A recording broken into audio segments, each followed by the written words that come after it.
په دې تصویر کې بجی ډیر خسته پیکیج راوړی دی. دا څنګه پیکیج دی چې دوی کې دي چې د رمضان مبارک چې کوم اخیرنۍ جمعه ده نو په هغې کې به په یو سلام باندې 4 رکعته مونځ کې او په دغه مونځ کې به د قل هو الحمد نه پس په بیا 7 پیرې آیت کرسي وي او بیا به پسې سورې کوثر وي 7 پیرې.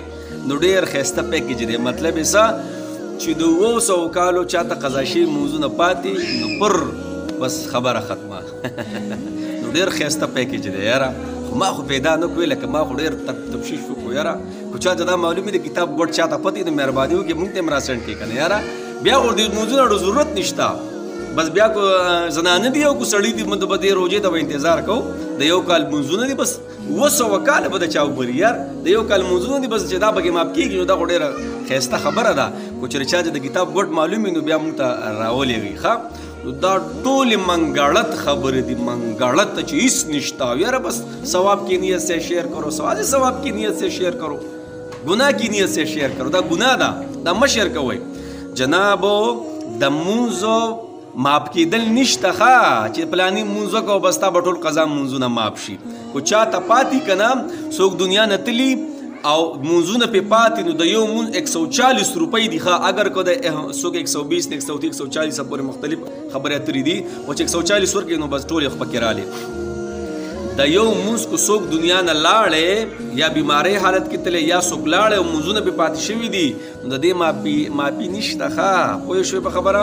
140 روپۍ چې د یو مونځو او په یو ورځ کې 6 مونځونه دي. مولوي صاحب دا 6 پکې کم یو دی. دا ویتر دی. ویتر ښه دغه واجب دي. نو 6 مونځه به راګرځئ د ورځې ښه. که چا نه مونځونه قضا شوي نو 6 مونځه به راګرځئ. سهارې د ماسپښینې د مازدیګرې د ماښامې او د ماخوستنې. په دې ما ویډیوګانې کړي کم ټایم کې هر ټایم کې راګرځولی شي. زوال ټایم کې کم چې دا اسمان باندې په دې من باندې دا نور ودرېږي دغه ټایم کې نشي راګرځولی. ماسپښین مونځ نه پس مازدیګر مونځ نه مخکې مازدیګر مونځ نه پس قضا مونځونه راګرځولی شي. ماښام مونځ نه پس د ماخوستن مونځ نه پس 1 ګنټه دې ولې ویسته په هغې کې قضا مونځونه راګرځئ دا راګرځولی شي ښه. خو دا نه جي چې بس دا مونځ وکړو بس خبره ختمه او بس الله به دې ټول ایسته قضا مونځونه ماپ کړي. نه دا منګړت خبرې دي. منګړت د سره د دې ثبوت نشته ښه. مهرباني وکړئ دا مه شیر کوئ ښه. چې څوک دا شیر کوي مهرباني وکړو ته وایه ته څه کې د مونځونو معافي نشته ښه. او سنت ورسره نشته. سنت په نه راګرځي د قضا مونځونو سره. صحیح ده. نو مهرباني وکړئ چې د 140 روپۍ د یو مونځ څوک چې وفات شوي نو 140 روپۍ به د یو مونځ ورکوي.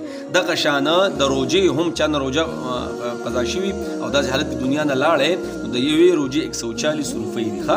ماپیانې نشته چې پلاني ټایم کې مونځ وکړو پلاني ټایم کې ودا وکړو پلاني ټایم کې دا ټولې دروغ خبرې دي. منګړت خبرې دي. صحیح دی جي. مهرباني وکړئ دا ویډیو مخکې فارورډ کړئ ځکه چې ما ته کم سے کم یو 500 کسانو دا څیز راولېږو. پوه شوئ. او بعضې خو راته پکې د ثواب باندې راولېږو چې وایي مولي صاحب دا ثواب دی تاسو هم پکې دا وکړئ مخکې شیر کړئ. الله اکبر. نو دا څیزونه نشته ښه. دا ټولې منګړت خبرې. صحیح دی جي.